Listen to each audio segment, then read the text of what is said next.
ಮೇಷರಾಶಿ ವೀಕ್ಷಕರಿಗೆಲ್ಲ ಸ್ವಾಗತ. 2026 ಸೆಪ್ಟೆಂಬರ್ ತಿಂಗಳಿನ ಮೇಷರಾಶಿಯವರ ಮಾಸ ಫಲಿತಾಂಶಗಳು ಹೇಗಿದೆ ಅಂತ ನೋಡ್ತಾ ಹೋಗೋಣ. ಮೊದಲಿಗೆ ಈ ತಿಂಗಳಿನಲ್ಲಿ ಗ್ರಹ ಸಂಚಾರ ಅಥವಾ ಗ್ರಹ ಸ್ಥಿತಿಗತಿಗಳು ಈ ಥರ ಇದೆ. ರಾಹು ಕುಂಭರಾಶಿಯಲ್ಲಿ ಸಂಚಾರ, ಶನಿ ವಕ್ರಿಯಾಗಿ ಮೀನರಾಶಿಯಲ್ಲಿ ಸಂಚಾರ, ಕೇತು ಸಿಂಹ ರಾಶಿಯಲ್ಲಿ ಸಂಚಾರ, ಗುರು ಕರ್ಕಾಟಕ ರಾಶಿಯಲ್ಲಿ ಸಂಚಾರ. ಇನ್ನು ಕುಜ ಸೆಪ್ಟೆಂಬರ್ 18ನೇ ತಾರೀಕಿನ ತನಕ ಮಾತ್ರ ಈ ಮಿಥುನ ರಾಶಿಯಲ್ಲಿ ಸಂಚಾರ, ನಂತರ ಕರ್ಕಾಟಕ ರಾಶಿಗೆ ಪ್ರವೇಶವನ್ನು ಮಾಡಿ ಸಂಚಾರವನ್ನು ಪ್ರಾರಂಭ ಮಾಡಿಕೊಳ್ತಾ ಇದ್ದಾರೆ. ಇನ್ನು ಸೂರ್ಯ ಸೆಪ್ಟೆಂಬರ್ 17ನೇ ತಾರೀಕಿನ ತನಕ ಮಾತ್ರ ಸಿಂಹ ರಾಶಿಯಲ್ಲಿ ಸಂಚಾರ, ನಂತರ ಕನ್ಯಾ ರಾಶಿಗೆ ಪ್ರವೇಶವನ್ನು ಮಾಡಿ ಸಂಚಾರವನ್ನು ಪ್ರಾರಂಭ ಮಾಡಿಕೊಳ್ತಾ ಇದ್ದಾರೆ. ಇನ್ನು ಶುಕ್ರ ಸೆಪ್ಟೆಂಬರ್ 2ನೇ ತಾರೀಕಿನ ತನಕ ಕನ್ಯಾ ರಾಶಿಯಲ್ಲಿ ಸಂಚಾರ, ನಂತರ ಅವರು ಕೂಡ ತುಲಾ ರಾಶಿಗೆ ಪ್ರವೇಶವನ್ನು ಮಾಡ್ತಾ ಇದ್ದಾರೆ. ಇನ್ನು ಬುಧ ಸೆಪ್ಟೆಂಬರ್ 7ನೇ ತಾರೀಕಿನ ತನಕ ಸಿಂಹ ರಾಶಿಯಲ್ಲಿ ಸಂಚಾರ, ಸೆಪ್ಟೆಂಬರ್ 7ನೇ ತಾರೀಕು ಕನ್ಯಾ ರಾಶಿಗೆ ಪ್ರವೇಶವನ್ನು ಮಾಡ್ತಾರೆ. 26ನೇ ತಾರೀಕಿನ ತನಕ ಮಾತ್ರ ಈ ಕನ್ಯಾ ರಾಶಿಯಲ್ಲಿ ಇದ್ದು ನೆಕ್ಸ್ಟ್ ಅವರು ಕೂಡ ತುಲಾ ರಾಶಿಗೆ ಪ್ರವೇಶವನ್ನು ಮಾಡ್ತಾ ಇದ್ದಾರೆ. ಈ ಎಲ್ಲ ಒಂದು ಗ್ರಹ ಸಂಚಾರ ರೀತ್ಯ ಮೇಷರಾಶಿಯವರಿಗೆ ನಿಮಗೆಲ್ಲ ಒಂದು ಮುಖ್ಯವಾಗಿ ಒಂದು ವಿಷಯವನ್ನು ನಾನು ನಿಮಗೆ ಹೇಳಲೇಬೇಕು. ಸಾಕಷ್ಟು ವಿಡಿಯೋದಲ್ಲಿ ನಾನು ನಿಮಗೆ ತಿಳಿಸ್ತಾ ಬರ್ತಾ ಇದ್ದೇನೆ. ಆದರೂ ಕೂಡ ಹೊಸಬರು ಯಾರಾದರೂ ಇದ್ದರೆ ಅವ್ರಿಗೂ ಕೂಡ ಅರ್ಥ ಆಗಲಿ ಅನ್ನೋ ಉದ್ದೇಶಕ್ಕೋಸ್ಕರ ಮತ್ತೊಮ್ಮೆ ಹೇಳ್ತಾ ಇದ್ದೇನೆ. ಎಲ್ಲರೂ ಕೂಡ ರಾಶಿ ಫಲಿತಾಂಶ ಅಂತ ಹೇಳಿಬಿಟ್ಟು ಈ ತಿಂಗಳು ಹೇಗಿದೆ, ಇವತ್ತು ಹೆಂಗಿದೆ, ಈ ವಾರ ಹೆಂಗಿದೆ, ಈ ಥರನೇ ಜಾಸ್ತಿ ಜನ ನೋಡ್ಕೊಳ್ತಾ ಯೂಟ್ಯೂಬ್ ವಾಹಿನಿಯಲ್ಲಿ ಬರ್ತಾ ಇರ್ತಕ್ಕಂತಹ ರಾಶಿ ಫಲಿತಾಂಶದ ಮೇಲೇ ತುಂಬ ಜನ ಅವಲಂಬಿತರಾಗ್ತಾ ಇದ್ದೀರಾ. ಅಂದರೆ ಯೂಟ್ಯೂಬಲ್ಲಿ ನೋಡಿ ನಿಮಗೊಂದು ಮನವರಿಕೆ ಆಗ್ಬಿಡುತ್ತೆ, ಓ ನಮಗೆ ಈ ರಾಶಿ, ಅದಕ್ಕೆ ನಮಗೆ ಸಾಡೆ ಸಾತಿ ನಮಗೆ ಹಿಂಗೆ ಆಗ್ತಾ ಇದೆ, ಅದಕ್ಕೋಸ್ಕರನೇ ಅನ್ನೋ ಒಂದು ಭಾವನೆ ಬರ್ತಾ ಇರುತ್ತೆ. ಸೊ ಅವ್ರಿಗೆಲ್ಲ ಒಂದು ವಿಶೇಷವಾಗಿ ನಿಮಗೆ ಒಂದು ವಿಷಯವನ್ನು ನಾನು ನಿಮಗೆ ತಿಳಿಸ್ಲೇಬೇಕು. ನೋಡಿ, ರಾಶಿ ಅಂದರೆ ಏನು?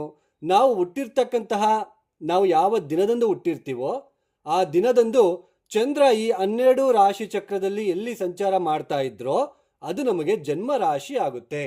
ಅಂದರೆ ಚಂದ್ರ ಇಲ್ಲಿ ನಿಮಗೆ ಸಂಚಾರ ಮಾಡಬೇಕಾದ್ರೆ ನೀವು ಹುಟ್ಟಿರ್ತೀರಾ, ಸೊ ನಿಮ್ಮದು ಮೇಷರಾಶಿ. ಅಶ್ವಿನಿ ನಕ್ಷತ್ರನ, ಭರಣಿನ, ಕೃತಿಕನ, ಅದು ನಿಮಗೆ ಆ ದಿನ ಚಂದ್ರ ಯಾವ ನಕ್ಷತ್ರದಲ್ಲಿ ಸಂಚಾರ ಮಾಡ್ತಾ ಇದ್ರೋ ಅದು ನಮಗೆ ಜನ್ಮ ನಕ್ಷತ್ರ ಆಗುತ್ತೆ. ಚಂದ್ರ ಅಂದರೆ ಯಾರು? ಮನಸ್ಸು ಕಾರಕ, ಮಾತೃಕಾರಕ. ಮನಸ್ಸು ಸುಖವಾಗಿರೋ ಒಬ್ಬ ಮನುಷ್ಯನಿಗೆ ಮನಸ್ಸು ಸುಖವಾಗಿದೆ, ಮನಸ್ಸು ಶಾಂತವಾಗಿದೆ, ನೆಮ್ಮದಿಯಾಗಿದ್ದಾರೆ ಅಂತಂದ್ರೆ ಅವ್ರಿಗೆ ಚಂದ್ರನ ಬಲ ಚೆನ್ನಾಗಿದೆ ಅಂತ ಅರ್ಥ. ಸೊ ಮನಸ್ಸುಕಾರಕ ಚಂದ್ರನಿಂದ ಗ್ರಹಗಳ ಸ್ಥಿತಿಗತಿಗಳು ಬದಲಾವಣೆ ಆದಂತೆಲ್ಲ ನಮ್ಮ ಮನಸ್ಸಿನ ಮೇಲೆ ಕೆಲವೊಂದು ಪರಿಣಾಮ ಮತ್ತು ಪ್ರಭಾವ ಬೀರ್ತಾ ಇರುತ್ತೆ. ಮನಸ್ಸು ಚಂಚಲ ಆಗ್ತಾ ಇರ್ತೀವಿ ಕೆಲವೊಂದ್ಸಲ ಮನಸ್ಸಿನಲ್ಲಿ ದುಃಖಗಳು, ಮನಸ್ಸಿನಲ್ಲಿ ಚಿಂತೆಗಳು, ಕೆಲವೊಂದ್ಸಲ ಆವೇಶ, ಸಿಟ್ಟುಗಳು ಮಾಡ್ಕೊಳ್ತಕ್ಕಂಥದ್ದು, ಈ ತರಹದ್ದು ನಮಗೆ ಮನಸ್ಸಿನ ಮೇಲೆ ಪ್ರಭಾವ ಬೀರ್ತಾ ಇರುತ್ತೆ. ಈಗ ಮನಸ್ಸುಕಾರಕ ಚಂದ್ರನಿಂದ 4ನೇ ಮನೆಯಲ್ಲಿ ಗುರು ಸಂಚಾರ ಮಾಡ್ತಾ ಇದ್ದಾರೆ. ಅರ್ಧಾಷ್ಟಮ ಗುರು ಅಂತ ನಾವು ಕರಿತೀವಿ. ಸೊ ಅರ್ಧಾಷ್ಟಮ ಗುರು ಸಂಚಾರದಿಂದ ಮಾನಸಿಕ ಸುಖ ಕಡಿಮೆ ಇರುತ್ತೆ ನಿಮಗೆ. ಈ ಸಮಯದಲ್ಲಿ ಮನಃಶಾಂತಿ ಇರೋದಿಲ್ಲ, ಉದ್ಯೋಗದಲ್ಲಿ ಸಾಕಷ್ಟು ಟೆನ್ಷನ್ಸು, ಕೆಲಸದ ಒತ್ತಡಗಳು, ಮನೆಯಲ್ಲೂ ಕೂಡ ನೆಮ್ಮದಿ ಕಡಿಮೆ, ಮತ್ತು ಮನೆಯಲ್ಲಿ ಹಿರಿಯರ ಆರೋಗ್ಯ ಆಗಿರ್ಬೋದು ಅಥವಾ ಮನೆಯಲ್ಲಿ ಹಿರಿಯರ ಜೊತೆ ವಾದ ಮಾಡ್ತಕ್ಕಂಥದ್ದಾಗಿರ್ಬೋದು, ವಿದ್ಯಾರ್ಥಿಗಳು ಓದಿನಲ್ಲಿ ಹಿಂದೆ ಬೀಳ್ತಕ್ಕಂಥದ್ದಾಗಿರ್ಬೋದು, ಈ ತರಹದ್ದು ನಿಮಗೆ ಮನಸ್ಸಿನಲ್ಲಿ ಏನೋ ಒಂದು ಬದಲಾವಣೆಗಳನ್ನು ನೋಡ್ತಾ ಬರ್ತಾ ಇರ್ತೀರ. ಮನಸ್ಸಿನಲ್ಲಿ ಚಿಂತೆಗಳು, ಯಾಕಂದರೆ ಅರ್ಧಾಷ್ಟಮ ಗುರು, ಸೊ ಮನೆ ತಗೋಬೇಕು, ಸೈಟ್ ತಗೋಬೇಕು, ಈ ಥರ ಮನಸ್ಸಲ್ಲಿ ಬರ್ತಾ ಇರುತ್ತೆ. ಬಟ್ ನಿಮ್ಮ ಜಾತಕ ಅನುಕೂಲವಾಗಿದ್ದರೆ ಈ ಸಮಯದಲ್ಲಿ ನಿಮಗೆ ಗುರು ಕೂಡ ಚತುರ್ಥ ಸ್ಥಾನದಲ್ಲಿ ಇರೋದ್ರಿಂದ ಸ್ವಲ್ಪ ಮನೆ ತಗೊಳ್ತೀರಾ, ಅಥವಾ ವಾಹನ ಖರೀದಿ ಮಾಡ್ತೀರಾ, ಅಥವಾ ಸೈಟ್ ಖರೀದಿ ಮಾಡ್ತೀರಾ. ಒಂದು 5 ಲಕ್ಷನೋ 2 ಲಕ್ಷ ಕಡಿಮೆ ಬಿದ್ದರೂ ಕೂಡ ಸಾಲ ಮಾಡಾದರೂ ನೀವು ಈ ಸಮಯದಲ್ಲಿ ನೀವು ಆ ಒಂದು ಸೈಟು ಅಥವಾ ನಿಮ್ಗೆ ಏನು ಬೇಕೋ ಅದನ್ನು ತಗೊಳ್ತೀರಾ. ಬಟ್ ದಶಾಭಕ್ತಿಗಳು ಚೆನ್ನಾಗಿರಬೇಕು. ಸೊ ಅಂದರೆ ಮನಸ್ಸಿನಲ್ಲಿ ಉಂಟಾಗ್ತಕ್ಕಂತಹ ಪ್ರಭಾವ ಮತ್ತು ಬದಲಾವಣೆಗಳು ಮಾತ್ರ ರಾಶಿ ಫಲಿತಾಂಶ. ಅಂದರೆ ಒಂದೊಂದು ರಾಶಿಯಲ್ಲಿ ಲಕ್ಷಾನುಗಟ್ಟಲೆ ಹುಟ್ಟಿರ್ತಾರೆ. ಸೊ ಈ ತಿಂಗಳಿನಲ್ಲಿ ಗಜಕೇಸರಿ ಯೋಗ, ಆಯೋಗ, ನೀವು ಹಿಂಗಾಗ್ಬಿಡ್ತೀರಾ, ಕೋಟಿಗಳೇ ಸಂಪಾದಿಸ್ಬಿಡ್ತೀರಾ, ನಿಮ್ಗೆ ಹಂಗಾಗ್ಬಿಡುತ್ತೆ. ಇದೆಲ್ಲನೂ ಕೂಡ ರಾಶಿ ಫಲಿತಾಂಶದಲ್ಲಿ ಗೋಚಾರದಲ್ಲಿ ನಾವೇನು ಹೆಚ್ಚಿನ ಮಟ್ಟಕ್ಕೆ ಹೇಳೋದಕ್ಕೆ ಆಗುವುದಿಲ್ಲ. ಕೇವಲ ಮನಸ್ಸಿನ ಮೇಲೆ ಉಂಟಾಗ್ತಕ್ಕಂತಹ ಬದಲಾವಣೆಗಳು. ಸೊ ಗ್ರಹಗಳ ಸ್ಥಿತಿಗತಿಗಳು ಈ ಥರ ಇದ್ದಾಗ ನಮಗೆ ಈ ಥರ ಆಗುತ್ತೆ, ಸ್ವಲ್ಪ ಆಗಬಹುದು ಅನ್ನುವ ಒಂದು ವಿಚಾರವನ್ನು ನಾನು ನಿಮಗೆ ತಿಳಿಸ್ತಾ ಇರ್ತಕ್ಕಂಥದ್ದು. ಅರ್ಥ ಮಾಡ್ಕೊಳ್ಳೋದಕ್ಕೆ ಪ್ರಯತ್ನ ಮಾಡಿ, ಸುಮ್ಮನೆ ಬ್ಲೈಂಡ್ ಆಗಿ ಹೋಗಬೇಡಿ. ಕೂಡು ಮೆಥಡಲ್ಲಿ ಚೆನ್ನಾಗಿದೆ ಅಂತ ಹೇಳಿದ ತಕ್ಷಣ ಅವರು ಒಳ್ಳೆ ಜ್ಯೋತಿಷಿಗಳು, ಅಥವಾ ಇರೋದನ್ನ ಹೇಳಿದ್ರೆ ಅವ್ರಿಗೆ ಜ್ಯೋತಿಷ್ಯ ಗೊತ್ತಿಲ್ಲ, ಈ ತರಹದ ಭಾವನೆಯನ್ನು ಬಿಟ್ಟು ಬಿಡಿ, ಅರ್ಥ ಮಾಡ್ಕೊಳ್ಳೋದಕ್ಕೆ ಪ್ರಯತ್ನ ಮಾಡಿ. ಈಗ 2026 ಸೆಪ್ಟೆಂಬರ್ ತಿಂಗಳಿನಲ್ಲಿ ಈ ಮೇಷರಾಶಿಯವರಿಗೆ ಮುಖ್ಯವಾಗಿ ಯಾವ ಗ್ರಹಗಳ ಅನುಕೂಲತೆ ಇದೆ ಅಂತ ನೋಡೋದೇ ಆದರೆ ಸ್ವಲ್ಪ ಬುಧನ ಅನುಕೂಲತೆ ಕಾಣಿಸ್ತಾ ಇದೆ. ಸೆಪ್ಟೆಂಬರ್ 17ನೇ ತಾರೀಕಿನ ತನಕ ಮಾತ್ರ ಕುಜನ ಅನುಕೂಲತೆ. ಹಾಗೆ ಸೆಪ್ಟೆಂಬರ್ 17ನೇ ತಾರೀಕಿನ ನಂತರ ಸೂರ್ಯನ ಅನುಕೂಲತೆ ಇದ್ದರೂ ಕೂಡ ವಕ್ರೀ ಶನಿಯ ದೃಷ್ಟಿ ಸೂರ್ಯನ ಮೇಲೆ ಬೀಳ್ತಾ ಇರುತ್ತೆ. ಅದು ಯಾವ ಥರ ಸ್ಥಿತಿಗತಿಗಳು ನಾವು ನೋಡಬೇಕಾಗುತ್ತೆ ಅಂತಂದು ಹೇಳ್ತಾ ಹೋಗ್ತೀನಿ. ನೋಡಿ, ಮನಸ್ಸುಕಾರಕ ಚಂದ್ರನಿಂದ ಗುರು 4ನೇ ಮನೆಯಲ್ಲಿ ಸಂಚಾರ ಮಾಡಬೇಕಾದ್ರೆ ಸಾಲ ಮಾಡಾದರೂ ಮನೆ ತಗೊಳ್ತಕ್ಕಂಥದ್ದು, ಅಥವಾ ವಾಸಸ್ಥಳ ಬದಲಾವಣೆ ಮಾಡಬೇಕು ಅಂತ ಮನಸ್ಸಿನಲ್ಲಿ ಎಮೋಷನಲ್ ಆಗಿ ಫೀಲ್ ಆಗ್ತಕ್ಕಂಥದ್ದು, ಈ ಮನೆ ಬೇಡ ಅಥವಾ ಈ ಏರಿಯಾ ಬೇಡ, ನಾವು ಬೇರೆ ಕಡೆ ಹೋಗಬೇಕು, ಬೇರೆ ಊರಿಗೆ ಹೋಗಬೇಕು, ಅಥವಾ ಉದ್ಯೋಗ ಬದಲಾವಣೆ ಮಾಡಬೇಕು ಅಂತ ಮನಸ್ಸಿನಲ್ಲಿ ಚಡಪಡಿಸ್ತಾ ಇರ್ತೀರ. ಅಂದರೆ ಮನಸ್ಸಿನಲ್ಲಿ ಸಮಾಧಾನವಾಗಿರೋದಿಲ್ಲ. ಇರೋ ಮನೆ ಸಾಕ್ಬಿಡಪ್ಪ, ನೆಮ್ಮದಿಯಾಗಿರೋಣ, ಆ ಥರ ಮನಸ್ಸು ಬರೋದಿಲ್ಲ. ಸೊ ಮನಸ್ಸಿನಲ್ಲಿ ಬರ್ತಾ ಇರುತ್ತೆ, ಮನೆ ಚೇಂಜ್ ಮಾಡೋಣ ಅಥವಾ ಸೈಟ್ ತೊಗೊಳ್ಳೋಣ, ಸಾಲ ಮಾಡಾದರೂ ಸೈಟ್ ತೊಗೊಂಡು ಮತ್ತೆ ಅದರ ಬಗ್ಗೆ ಯೋಚನೆ ಮಾಡೋದು, ಹೆಂಗೆ ಸಾಲ ತೀರಿಸ್ಬೇಕು ಅಂತ ಹೇಳ್ಬಿಟ್ಟು. ಆಮೇಲೆ ಆರೋಗ್ಯದ ವಿಚಾರದಲ್ಲೂ ಕೂಡ ತೊಂದರೆಗಳು, ಮನೆಯಲ್ಲಿ ಕಿರಿಕಿರಿ ಅಂತ ಅನ್ನಿಸ್ತಾ ಇರ್ತಕ್ಕಂಥದ್ದು, ಈ ತರಹದ ಸ್ಥಿತಿಗತಿಗಳನ್ನು ನೀವು ನೋಡ್ತಾ ಬರ್ತಾ ಇರ್ತೀರ. ಬಟ್ ಸೆಪ್ಟೆಂಬರ್ 17ನೇ ತಾರೀಕಿನ ತನಕ ಕುಜ ತೃತೀಯ ಸ್ಥಾನದಲ್ಲಿ ಸಂಚಾರ ಮಾಡ್ತಾ ಇರೋದು,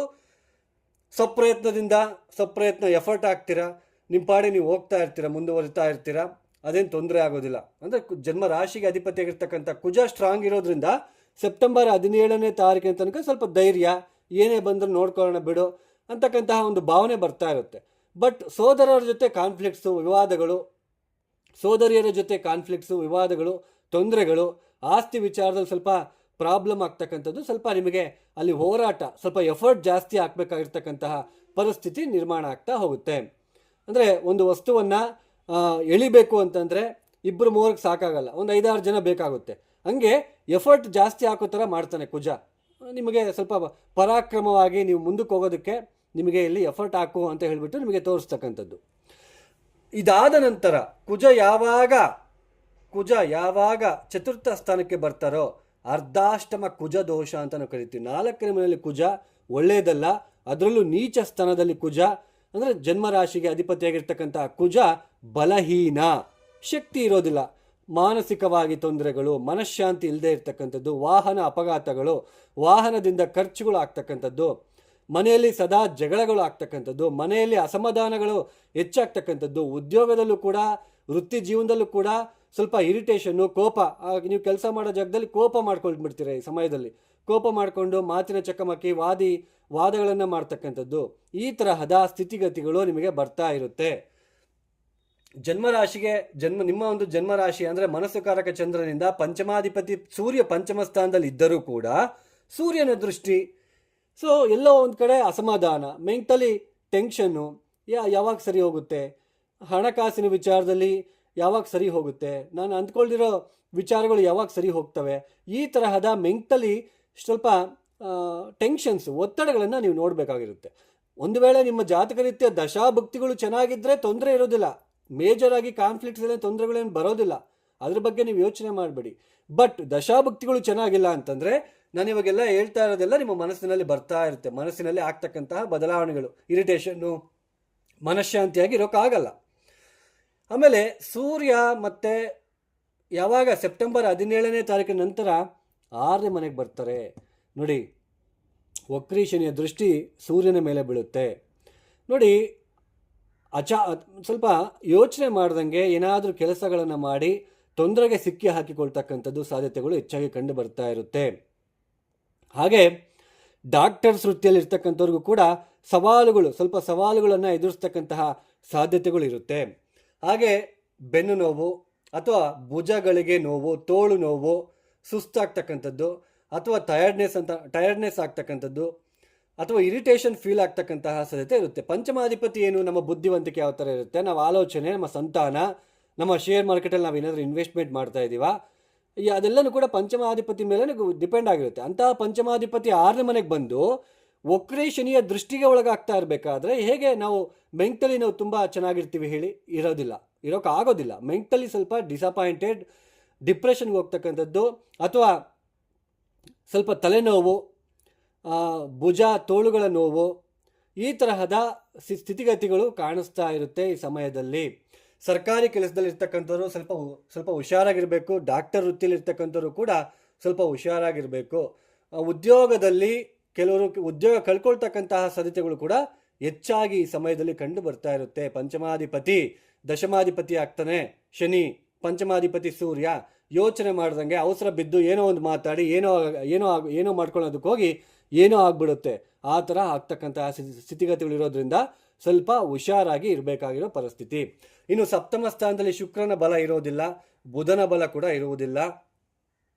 ಮತ್ತಮೇಲೆ ಕುಜ ಮಾತ್ರ ಸ್ವಲ್ಪ ಸೆಪ್ಟೆಂಬರ್ 17 ತನಕ ಇರ್ತಾರೆ. ಅದಾದ ನಂತರ ಕುಜ ಬಲ ಹೊರಟೋಗ್ಬಿಡುತ್ತೆ. ಆಮೇಲೆ ಸೂರ್ಯ ಬಲ ಇದ್ದರೂ ಕೂಡ ಸ್ವಲ್ಪ ಟೆನ್ಷನ್ಸು, ವಕ್ರಿ ಶನಿಯ ದೃಷ್ಟಿ ಬೀಳ್ತಾ ಇರೋದ್ರಿಂದ ಶುಕ್ರನ ಬಲ ಇರೋದಿಲ್ಲ. ಪತಿ ಪತ್ನಿಯರಲ್ಲಿ ಸಾಮರಸ್ಯ ಕಡಿಮೆ, ಮನೆಯಲ್ಲಿ ಜಗಳಗಳು ಅಥವಾ ಏನಾದರೂ ತೊಂದರೆಗಳಾಗ್ತಕ್ಕಂಥದ್ದು, ಈ ತರಹದ ಒಂದು ಸ್ಥಿತಿಗತಿಗಳು. ಅಥವಾ ಬೇರೆ ಪರಿಚಯಗಳನ್ನು ಮಾಡ್ಕೊಳ್ಳೋದು, ಪುರುಷರಾಗಿರ್ಬೋದು ಸ್ತ್ರೀಯರಾಗಿರ್ಬೋದು, ಬೇರೆ ಒಬ್ಬ ಪುರುಷರನ್ನು ಪರಿಚಯ ಮಾಡ್ಕೊಳ್ಳೋದು ಅಥವಾ ಬೇರೆ ಸ್ತ್ರೀಯರನ್ನು ಪರಿಚಯ ಮಾಡ್ಕೊಳ್ಳೋದು, ಅವ್ರ ಜೊತೆ ಮಾತಾಡಬೇಕಂತ ಅನಿಸ್ತಕ್ಕಂಥದ್ದು, ಏನಾದರೂ ಒಂದು ಎಡವಟ್ಟು ಮಾಡ್ಕೊಳ್ತಕ್ಕಂತಹ ಸಾಧ್ಯತೆ ಹೆಚ್ಚಾಗಿ ಕಂಡು ಬರ್ತಾ ಇರುತ್ತೆ. ಅಂದರೆ ಮನಸ್ಸಿನಲ್ಲಿ ಆಗ್ತಕ್ಕಂತಹ ಸ್ಥಿತಿಗತಿಗಳು ಇವೆಲ್ಲ ಬದಲಾವಣೆಗಳು. ಸೊ ಇದೆಲ್ಲನೂ ಕೂಡ ಮನಸ್ಸಿನ ಮೇಲೆ ಆಗ್ತಕ್ಕಂತಹ ಬದಲಾವಣೆಗಳು. ಬಟ್ ಘಟನೆಗಳು ಏನು ನಡೀತಾ ಇದೆ ನಿಜ ಜೀವನದಲ್ಲಿ, ನಾವೇನೋ ಉದ್ಯೋಗ ಕಳ್ಕೊಳ್ತಾ ಇದ್ದೀವಾ, ಅಥವಾ ಮದುವೆ ಜೀವನದಲ್ಲಿ ಏನಾದರೂ ತೊಂದರೆಗಳಾಗ್ತಿದೆಯಾ, ಅಥವಾ ವಾಹನದಲ್ಲಿ ತೊಂದರೆ ಆಗ್ತಿದೆಯಾ, ಸೈಟಲ್ಲಿ ತೊಂದರೆ ಆಗ್ತಿದೆಯಾ, ಇದೆಲ್ಲನೂ ಕೂಡ ನಮ್ಮ ಜಾತಕ ರೀತ್ಯ ಗೊತ್ತಾಗ್ತಾ ಹೋಗುತ್ತೆ. ಸೊ ಒಟ್ಟಾರೆಯಾಗಿ ಮೇಷರಾಶಿಯವರಿಗೆ ಸ್ವಲ್ಪ ಅಸಮಾಧಾನದ ತಿಂಗಳು ಇದಾಗಿರುತ್ತೆ. ಸೆಪ್ಟೆಂಬರ್ ಮೊದಲ 2 ವಾರ ಸ್ವಲ್ಪ ಓಕೆ, 2 ವಾರಗಳ ನಂತರ ಸ್ವಲ್ಪ ಅಸಮಾಧಾನ ಅಂತಕ್ಕಂಥದ್ದು ನಿಮಗೆ ಕ್ರಿಯೇಟ್ ಆಗ್ತಾ ಇರುತ್ತೆ ಅಂತಲೇ ಹೇಳ್ಬೋದು. ಸೊ ಮೇಷರಾಶಿಯವರು ತಪ್ಪದೆ ಕಾಲಭೈರವ ಗಾಯತ್ರಿ ಮಂತ್ರ ಪಾರಾಯಣ ಮಾಡ್ಕೊಳ್ತಕ್ಕಂಥದ್ದು, ಬೂದುಗುಂಬಳಕಾಯಿ ದೀಪ ಹಚ್ಚೋದು, ಹೆಚ್ಚಿನ ಮಟ್ಟಕ್ಕೆ ಸ್ವಲ್ಪ ಕಾಗೆಗಳಿಗೆ ಆಹಾರವನ್ನು ನೀಡ್ತಾ ಬನ್ನಿ. ಸಾಧ್ಯ ಆದರೆ ಸ್ವಲ್ಪ ಗುರುವಾರ ಮಂಗಳವಾರ ಸುಬ್ರಹ್ಮಣ್ಯನಿಗೆ 108 ಪ್ರದಕ್ಷಿಣೆ, ಸುಬ್ರಹ್ಮಣ್ಯನಿಗೆ ಅಭಿಷೇಕ, ಸುಬ್ರಹ್ಮಣ್ಯ ಕರಾವಲಂಬ ಸ್ತೋತ್ರ ಪಾರಾಯಣ ಮಾಡ್ತಕ್ಕಂಥದ್ದನ್ನ ನೀವು ಪ್ರಾಕ್ಟೀಸ್ ಮಾಡ್ಕೊಳೋದಕ್ಕೆ ಪ್ರಯತ್ನ ಮಾಡಿ. ಅದರ್ವೈಸ್ ಸ್ವಲ್ಪ ಸೆಪ್ಟೆಂಬರ್ 18ರಿಂದ ಅಕ್ಟೋಬರ್ ಎಂಡಿಂಗ್ ತನಕನೂ ಕೂಡ ನೀವು ಅರ್ಧಾಷ್ಟಮ ಕುಜನ ದೋಷದಲ್ಲಿ ನೀವು ಬಳಲ್ತಾ ಇರ್ತೀರಾ. ಸ್ವಲ್ಪ ಮಾನಸಿಕ ಹಿಂಸೆ ತೊಂದರೆಗಳಿರುತ್ತೆ. ಸ್ವಲ್ಪ ಎಚ್ಚರಿಕೆಯಿಂದಿರೋದು ಉತ್ತಮ. ಈ ಪರಿಹಾರಗಳನ್ನ ಮಾಡ್ಕೊಳ್ಳಿ. ನಿಮಗೆ ವಿಡಿಯೋ ಇಷ್ಟ ಆಗಿದ್ದರೆ ಮಾತ್ರ ಲೈಕ್ ಮಾಡಿ, ಶೇರ್ ಮಾಡಿ, ಸಬ್ಸ್ಕ್ರೈಬ್ ಮಾಡ್ಕೊಳ್ಳಿ. ಅದರ್ವೈಸ್ ಜಸ್ಟ್ ಇಗ್ನೋರ್ ಮಾಡಿ, ಸ್ಕಿಪ್ ಮಾಡಿ. ಸರ್ವೇ ಜನೋ ಸುಖಿನೋ ಭವಂತು. ಧನ್ಯವಾದಗಳು. ಜೈ ಶ್ರೀರಾಮ್.